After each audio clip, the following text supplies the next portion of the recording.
This story goes back to 2010. I had just landed a new job with a private company. After all the usual paperwork and formalities, they sent me to a company-provided accommodation. It was one of those tall, concrete buildings in a busy area where employees from different countries stayed. The building was old, but I didn't think much of it at the time. The manager handed us keys and told us our room was on the 4th floor.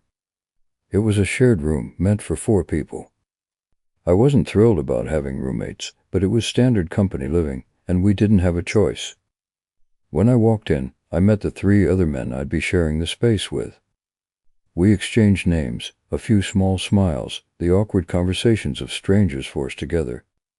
None of us were friends yet, but we all had the same plan: get some sleep and face work in the morning. That first night, we turned the lights off around 1 a.m. The room was stuffy and hot, and the hum of the ceiling fan was the only sound. I lay staring at the dark ceiling, listening to the breathing of my roommates, waiting for sleep to finally take me.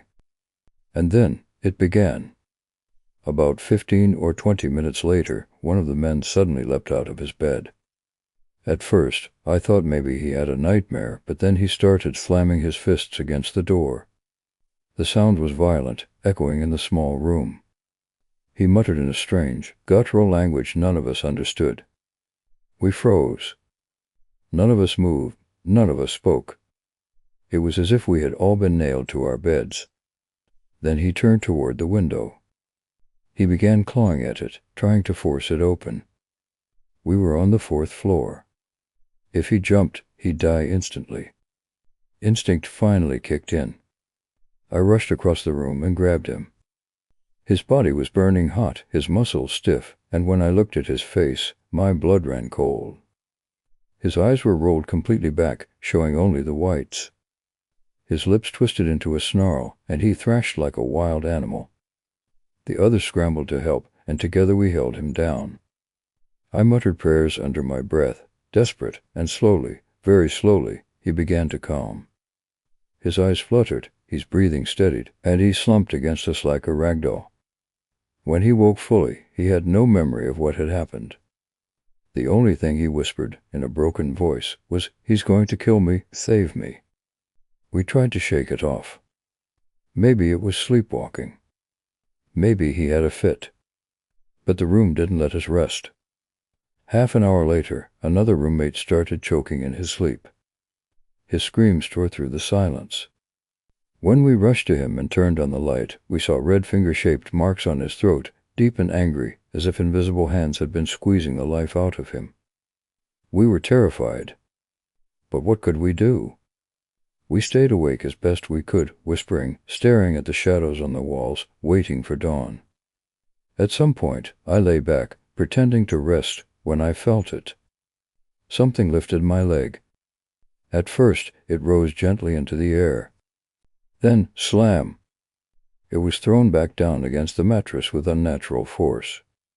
My heart nearly stopped. I flicked the light on instantly, but the room was empty. My roommates looked at me with wide, frightened eyes. They knew I wasn't lying. That was enough. We couldn't take it anymore. We rushed out and went straight to the building manager. When he arrived, we poured out everything that had happened. I expected him to laugh or dismiss us. Instead, his expression darkened. Calmly, he said he would arrange another room for us. Then he explained something that made my stomach twist. Years ago, in that very room, a worker had hung himself from the ceiling fan. The company had locked it ever since, but by mistake, the duty manager had assigned it to us. We were never supposed to stay there. That explained everything. The next morning, we moved to a new room, and though we experienced smaller strange things here and there, footsteps in empty corridors, whispers at night, nothing ever compared to that first terrifying night in the suicide room. But my encounters with the unseen didn't end there. 2014, the renovation site for years later, I was working as a security guard at a construction site. It was an under-renovation property, big and empty, echoing with the sounds of tools and machinery during the day. But at night, it turned into something else entirely. One evening, my transport vehicle broke down. They told me I'd have to wait until late at night to get picked up. Not wanting to sit outside in the heat, I went into a small, bare servant quarter to rest. The room was simple, 4 walls, a cement floor, and a single broken chair. I lay down on a folded blanket I carried with me, placed my water bottle in front of me, and closed my eyes. That's when I heard it. A voice, whispering my name. I opened my eyes. The room was empty. I shook it off, telling myself it was the wind, or maybe I was half asleep. But then I heard the sound of utensils clattering in the corner, metallic, sharp, unmistakable. There were no utensils in the room. Nothing at all. My body froze. I stared at the corner, my throat dry, when my water bottle suddenly toppled over. I watched it roll across the floor. And then it lifted. I swear to this day, it rose into the air, floated for a moment, and dropped again. That was enough. I bolted out of the room and refused to step back in. When my pickup finally arrived, I told the manager what had happened. To my surprise, he didn't laugh. He simply nodded.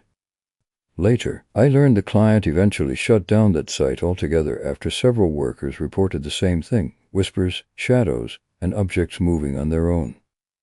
Years later, the shadow creature I thought maybe I had escaped such things. That the haunted rooms and strange voices were part of my past.